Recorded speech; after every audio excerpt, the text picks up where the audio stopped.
క్రైస్తలో ఈరోజు దేవుని వాగ్దానం, నేను ప్రేమించు వారినందరినీ గద్దించి శిక్షించుచున్నాను గనుక నీవు ఆసక్తి కలిగి మారుమనస్సు పొందుము. ప్రకటనల గ్రంథం 3వ అధ్యాయం 19వ వచనం. ప్రియమైన సహోదరి సహోదరులారా, మనం దైనందిన జీవితంలో అనేక శ్రమలు, శోధనలు, ఇబ్బందులు మనం ఎదుర్కొంటూ ఉంటాము. కానీ అవి నాకే ఎందుకు వస్తున్నాయి అని ఆలోచించము. మనం దేవుని వాక్యానికి వ్యతిరేకంగా మన సొంత చిత్తాలను చేస్తూ దేవుణ్ణి దుఃఖపెడుతూ ఉంటాం. అలాంటి సమయంలో మనల్ని ప్రేమించే దేవుడు, నా బిడ్డలు నన్ను విడిచిపెట్టి పాపంలో జీవిస్తూ నరకంలోనికి వెళ్ళకూడదని దేవుడు మనకు అనేక శోధనలు, శ్రమలు పెట్టి వాటి ద్వారా మనల్ని గద్దించి హెచ్చరిస్తారు.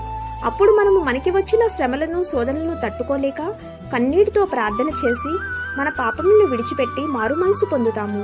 కాబట్టి మనకు వచ్చే ప్రతి కష్టం దేవుడు మనల్ని పరిశుద్ధులుగా చేయడానికే అని గ్రహించి మారు మనసు పొంది ఆయనకి ఇష్టమైన బిడ్డలుగా జీవిద్దాం. ఈ దిన వాగ్దానం మనందరి జీవితంలో నెరవేరాలని కోరుకుంటూ దేవుని సువార్త పరిచర్యలో మీ సహోదరి. ఆమేన్. God bless you.